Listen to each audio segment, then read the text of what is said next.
I think this comes down to a little game of would you rather. Would you rather be an early bird or a night owl? Hey guys, I'm Michelle. Welcome back to my channel. If writing workshops and traditional publishing talk are your thing, please consider subscribing. So I mentioned this a few weeks ago, but in my September newsletter, I asked, what is your biggest writing struggle right now? And today I want to address the response I got from CEO, who said, my greatest writing struggle is finding time to write. I live in what I like to call an animal house, lots of people, minimal privacy, and alone time, and I'm often stuck babysitting my active toddler nephew, who I love by the way, since my family still doesn't get my writing dream. It's not paying any bills, therefore not significant enough. Any tips?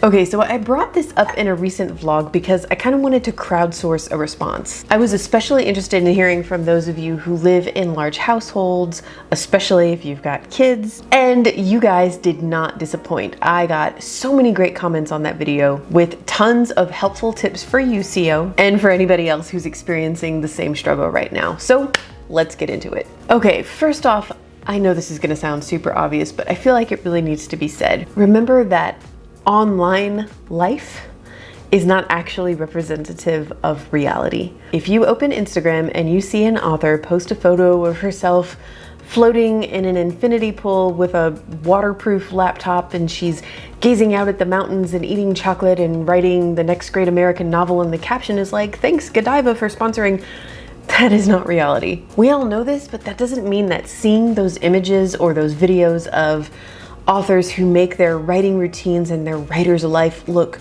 so perfect don't get inside our heads and affect us mentally and emotionally. If photos or videos about planning or scheduling or writing routines make you feel inadequate, remind yourself that they're not real. Again, not that super organized people don't exist, they obviously do, but the way a work week looks in a planner with colorful ink and all the stickers, that's not reflective of what an actual work day looks like for anyone. Interruptions happen, illnesses happen, emergencies happen, minor stupid little inconveniences happen. I'm filming this video a day later than I normally do because yesterday when I was trying to film, my building decided to start testing the fire alarms and they were going off every 5 minutes, and every time it would happen, my dog would dive between my legs and start shaking, and it was just like, well, this is not happening today. Things happen, you guys. Everyone is at least a little bit of a mess sometimes. So what I'm saying is, if those images or videos, those ideas of perfection get inside your head, then take a break from them for a little while. Second, I said this in that last vlog, but I'm gonna say it again because I really think it's important. Flexibility is your superpower. Having an ideal writing routine where you get all the quiet alone time that you want is great, and that's a goal to aim for sure. But again, even if and when you do have that routine, stuff is still gonna get in the way. You might end up having to do a huge edit on your book in 2 weeks if you want it to stay on schedule. Your hard drive might crash and you'll lose a bunch of work that you have to do over again. A really amazing opportunity might fall into your lap that you can't say no to, but it's gonna disrupt your writing routine. If you tell yourself, if you train yourself to believe that you can only write under certain conditions, that will backfire hard. So all of the disruptions and annoyances that you're dealing with now are helping to ensure that in the future, when you do have that dream writing routine, but something comes along to blow it up, you are going to be able to adapt and keep writing and keep getting those words done that need to get done. Okay, now I've got a lot of really great practical tips here from people who watched that last video and commented, and they have kids and they are in similar situations. This first tip comes from Lindsay. Mom of 6 plus writing plus home because of Corona. Bribery, and also being really clear about expectations around time. So I'd say, I'm going to set a timer for 30 minutes. After it goes off, you can come in and we will whatever we decide. Things like that. Then we will play with the Legos together, paint, go for a walk, watch a movie. Whatever it was that gave them my undivided attention.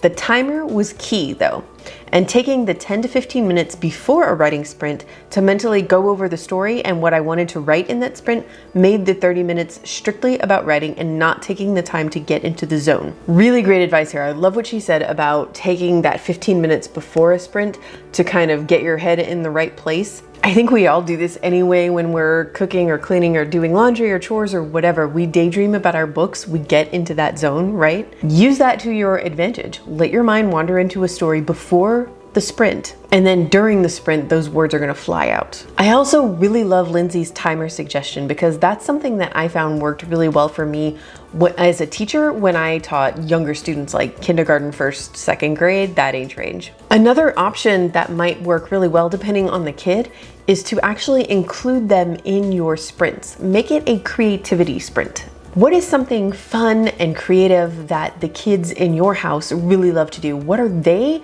passionate about the same way that you are passionate about writing? Invite them to do that creativity in sprints with you as you write. It might be drawing a comic book or painting, arts and crafts, playing an instrument, although maybe you want to go in separate rooms for that one. And then after you do the sprint, you can all come together and share your progress and encourage each other. In my experience, when you give kids a choice and let them take part in the decision-making process, and you show enthusiasm for the creative activities that they are most passionate about, then they feel seen and respected and excited to go along with whatever you have planned, because now it's not leave me alone time, it's our creative time together. Here's a little bit more from Lindsay. Also, taking advantage of early mornings and after bedtimes, and weekend times when my partner could take them out to the park while I write.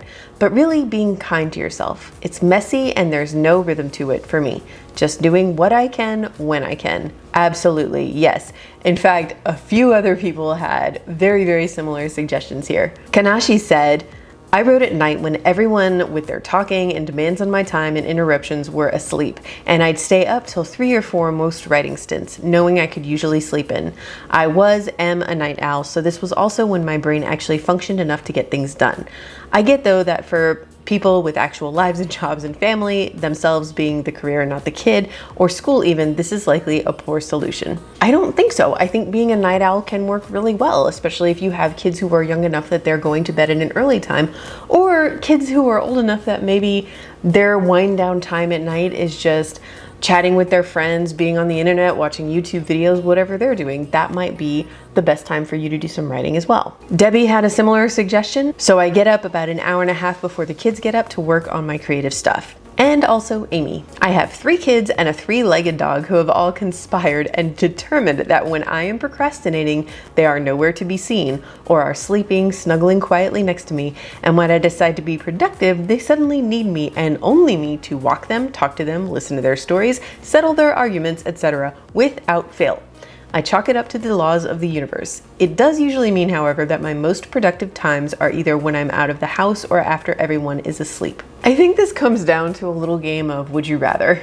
Would you rather be an early bird or a night owl? Very often, writing a book when you have a full-time job and or kids, that writing time is either gonna be real early in the morning or real late at night. Pick whichever one works best for you and start small. If the kids in your house are up at 7, that doesn't mean you have to start writing at 5 a.m. every morning. Just try 6:30 or even 6:45, 15 to 30 minutes of good, quiet writing time.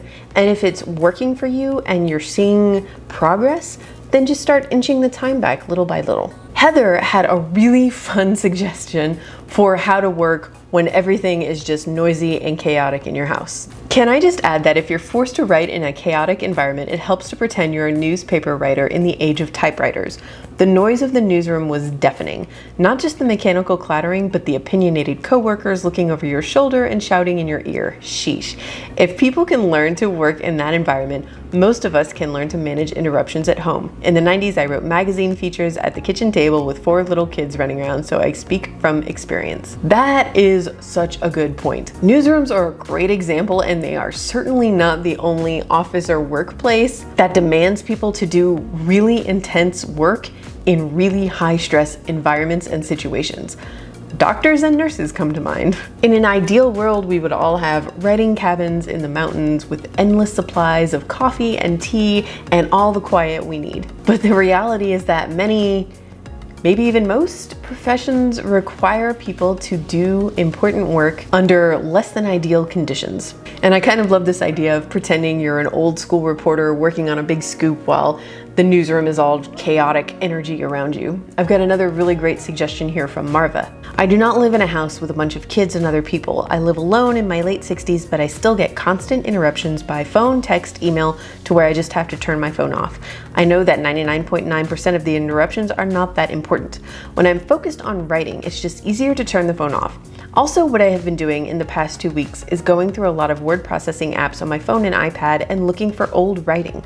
I found a lot of it under a program called Compositions that I used a number of years ago. Cleared all that off, and I have now compiled all of my writing into a folder on my computer where I have everything in one place. I'm patting myself on the back and so proud of me for doing that because I realized I was scattered all over the place. Now I'm scattered in one place. I really love this idea. Go through your old writing. Get it all in one place in one folder, maybe even print it out and hold it and read it. Read it. Read what you've managed to write so far despite all of the distractions in your house, in your life, and in the world. I honestly can't think of anything more motivating than looking back at what you've already managed to accomplish and realizing how much more you're capable of doing. That's it for this video, but I feel like this last part of your message, CO, is really a separate topic. My family still doesn't get my writing dream. It's not paying any bills, therefore not significant enough. That's just a whole other can of worms. It's that strange phenomenon that happens when you try to change something in your life or take a risk, do something different and exciting. And some people in your life totally support you, and others who normally support you almost seem to be actively trying to stop you from doing it. I think that might make a really interesting topic for a future video. So if you guys have any thoughts on that, suggestions, or you just want to vent about it, because I think a lot of people have been in that situation, please feel free to let me know in the comments below. As always, if you found this helpful, I'd appreciate it if you hit that like button. And that's it for this video. I will see you guys Friday with another vlog, and I hope you have a great week. Bye.